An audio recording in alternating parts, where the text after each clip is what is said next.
What's up, YouTube? Capital G here. Got a couple of very interesting duels for you guys to check out, especially this first duel that is going to have a very smart and 200 IQ play that might turn this duel on its head. We have a very strange and peculiar deck at the bottom. This would be Mech Knight's Trap Trick. I'm not exactly sure why you'd want to combine these archetypes other than maybe, I guess it's kind of the same mindset as Mech Knight Invoked. The Mech Knight monsters are very strong special summons, but Mech Knight don't really have any normal summons, and that's where the trap tricks kind of come in. Much like the Invoke archetype, where Alistair is like the only normal summon you need, trap tricks do have, very powerful summons like Myrmilio. Normal summon it, go +1, convert her into Sarah. If you can resolve Sarah's effects, then you can do work. The only thing is, man, this card, Time Space Trap Hole, it's a solid card, but against Draco, it's basically unplayable. They're not going to special summon monsters outside of True King's Return. They don't even play an extra deck, so they'll never special summon a monster from the extra deck, and they don't special summon from the hand. So you can make an argument that you can't even activate this card against the True Draco deck, and sadly, the player is going to search a second copy of this, which kind of makes me think they're not running Bottomless Trap Pool. I was like, all right, that's kind of troll in my opinion. If you know your opponent is not playing an extra deck, it's pretty easy to put them on True Draco, because what else doesn't run an extra deck in Yu-Gi-Oh? So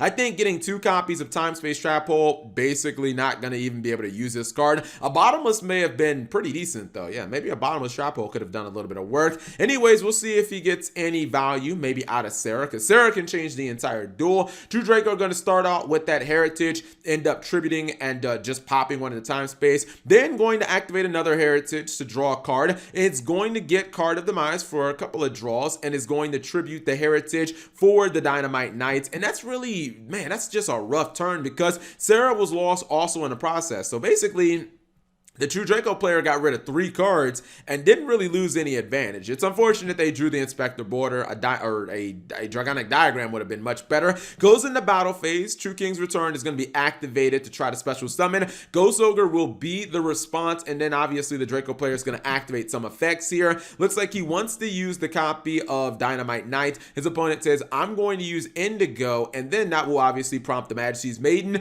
Check out this 200 IQ play that's going to shut down both True Draco monsters at the same time. Going to activate Maiden, but boom, activates the World Legacy Secret. This means that any monster effect that activates in the same column as a Mech Knight player will be negated. So check this, he's going to get double negation out of 1 card. That was incredibly strong there. Indigo is going to be targeted, or Purple Nightfall. I always get those damn cards mixed up, purple and indigo. It's like the same color anyways. Purple is going to be targeted, but it's going to get itself off the field for a surge, and just like that, the Draco player is actually on the back foot, man. They only got 1 card, 1 monster on field, and the Dynamite Knuckle is powerful.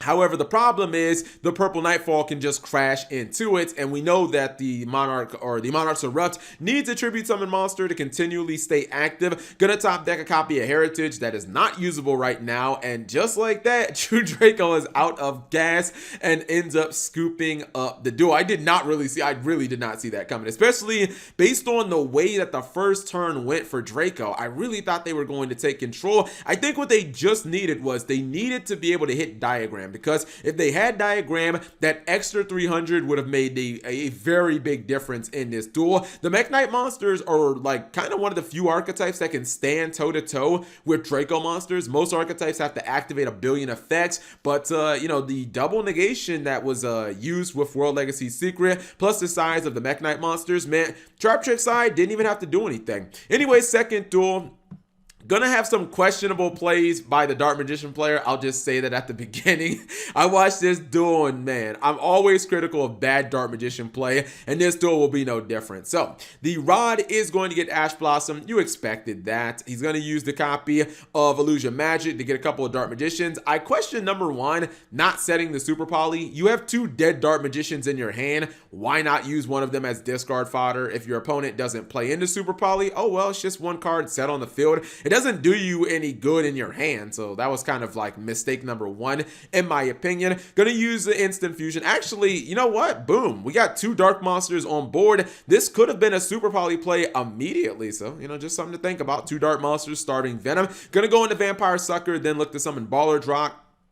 But looks like the man or the crackdown is going to be used on Ballardrock. Unfortunately, the Vampire Sucker not going to be long for this world. It doesn't even matter. She could have just been attacked by Ballardrock anyways, but I guess he feels like it's just more damage to attack. Nibiru is going to save the day. Okay, fair enough. Nibiru can obviously attack over the token, but Ballardrock is coming back. Apprentice Illusion is going to be summoned. I don't quite understand why, because all that will do is activate a zombie monster effect on field, which means now Ballardrock can obviously banish the Nibiru. He's going to chain Super Poly as kind of like a last-ditch effort to try to correct his mistake, but since Ballardrock does not target, he can just banish the starting Venom, so that didn't accomplish anything. And one of the things about Ballardrock is if you don't get rid of the field spell, you really haven't gotten rid of Ballardrock. It will continue to summon itself from the graveyard. Maybe if you use Called by the Grave, that's another great answer. He is going to use a new card from Ignition Assault, the Jacko Buran, and that's going to obviously activate the effect of